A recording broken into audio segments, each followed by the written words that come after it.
Fala filhotes, vocês estão vivos? No vídeo de agora nós vamos falar um pouquinho sobre bossa nova, jovem guarda, tropicália, heavy metal e punk. Sobre a arte, em especial a arte musical mais recente do século XX, com um conteúdo focado para o Enem. A bossa nova é mais um dos subgêneros musicais derivados do samba. Difere-se por sofrer forte influência do jazz, do qual herdou um vocal intimista sobre notas sincopadas do violão.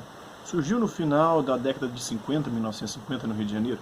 A bossa nova torna-se um dos movimentos mais influentes da história da música popular brasileira, conhecido em todo o mundo e especialmente associado a João Gilberto, Nara Leão, Vinícius de Moraes, Antônio Carlos Jobim, Tom Jobim e o Baden Powell. Já a Jovem Guarda surgiu em meados da década de 60, mesclando música, comportamento e moda. Teve início em um programa exibido pela TV Record, em São Paulo, apresentado por Roberto Carlos, Erasmo Carlos e Vanderleia, cantora que se apresentava com as audaciosas mini-saias, roupas ícone da contracultura e da liberação feminina.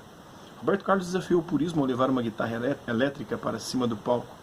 Havia grupos cultos defendendo a identidade cultural nativa, alguns deles, como o grupo da ANTA, ufanistas e de tendências autoritárias. A Jovem Guarda deu origem a toda uma nova linguagem musical e comportamental no Brasil. Sua alegria e descontração transformaram-na em um dos maiores fenômenos nacionais do século XX. Grande parte de suas letras tinham temáticas amorosas, adolescentes e urbanas, algumas das quais versões de hits do rock britânico e norte-americanos da época.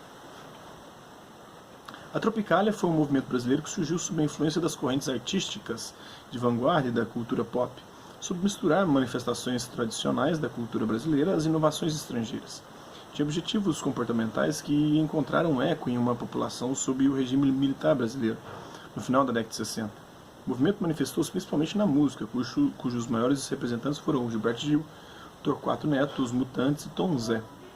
Manifestações artísticas diversas, como as artes plásticas, destaque para a figura de Hélio Oiticica, o cinema novo de Glauber Rocha, e o teatro brasileiro, sobretudo nas peças anárquicas de José Celso Martínez Correia, seguia a orientação de Oswald de Andrade no Manifesto Antropofágico, anos de 28 e 29, 1928 e 1929, qual seja a inspiração no que há de notável na cultura estrangeira, e sua conjugação com a cultura brasileira numa produção híbrida e independente. O heavy metal é outro gênero do rock e ambos se incluem nos movimentos sociais de contracultura. O metal, como é chamado pelos fãs, se desenvolveu entre as décadas de 60 e 70 no Reino Unido e nos Estados Unidos. As bandas executam um som espesso e maciço, caracterizado por distorções amplificadas e prolongados solos de guitarra. O AllMusic afirma que todos os formatos do rock and roll, o heavy metal, de todos os formatos do rock and roll, o heavy metal é a forma mais extrema em termos de volume e teatralidade.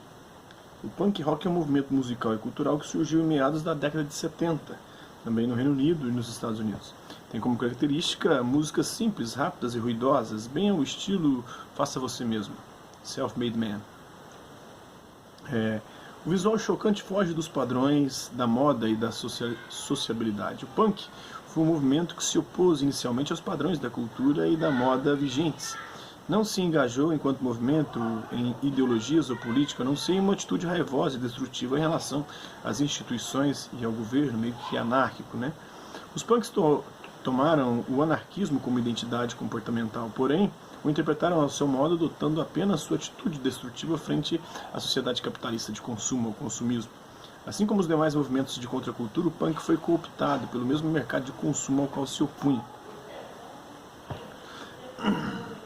Então, as diversas manifestações culturais são expressões diferentes de uma sociedade pluralista e não tem sentido tecer considerações a respeito da superioridade de uma sobre outra. O que leva à depreciação quando a avaliação é feita segundo parâmetros válidos para outro tipo de cultura. Portanto, cuidar da educação popular não é vulgarizar, popular a cultura erudita, tornando-a superficial e aguada, nem tampouco significa dirigir de forma paternalista a produção cultural popular.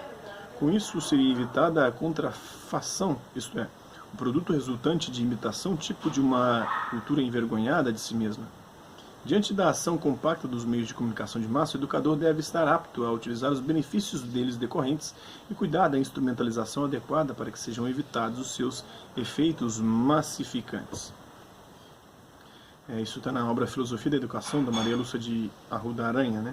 Então, a partir das ideias expressas no texto acerca do binômio cultura de elite versus cultura popular, a gente pode dizer que o educador deve saber aproveitar o que de bom trazem para a cultura popular os meios de comunicação de massa. Então, vamos ler os versos de uma canção aqui. O cinema é falado, é o grande culpado da transformação dessa gente que sente que um barracão prende mais que um xadrez. Amor lá no morro é amor pra chuchu. As rimas do samba não são I love you. E esse negócio de alô, alô, boy, só pode ser conversa de telefone. Então esses versos do compositor Noel Rosa refletem uma crítica. Eles expressam a expansão da dominação cultural norte-americana e a desvalorização da cultura popular nacional.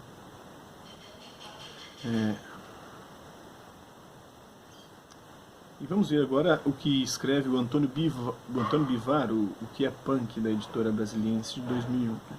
Em 1976, o punk é mais uma revolução de estilo que político, mais sentimento que consciência. Quando a imprensa começa a usar de retórica para explicar o punk, chamando o movimento de político, Johnny Rotten retruca: a imprensa não sabe o que diz. Como é que posso ser político se nem sei o nome do primeiro-ministro da Inglaterra? Então, considerando o que a sociologia explica sobre as artes e movimentos, mais o lido, está correto dizer que o movimento punk integrou com outros movimentos culturais da década de 60 e 70, os quais tinham estilos totalmente diferentes entre si, e com relação a este, o movimento mais amplo que foi a contracultura. Por último,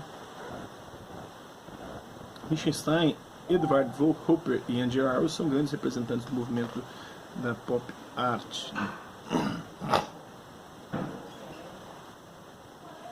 O mestre Vitalino se notabilizou por construir figuras inspiradas nas crenças populares, em cenas do universo cultural e urbano, no imaginário da população do sertão nordestino. A obra em questão, o Mestre A Vaquejada, refere-se a um trabalho tridimensional realizado com argila queimada, técnica que caracteriza a cerâmica. Então, só um pouquinho do conteúdo de arte, de artes para o Enem. Espero que vocês tenham gostado do vídeo. Quem curtiu, dá um like, quem não curtiu, dá um dislike. Quem se interessar pelo conteúdo do canal, é só se inscrever, ativar o sininho e aguardar os próximos vídeos e as próximas notificações. É isso aí. Deixe também seu comentário dizendo o que você tem achado dos vídeos e sugestões de temas e assuntos que você gostaria de ver abordado em vídeos posteriores. É isso aí. Hasta la vista, babies, até a próxima.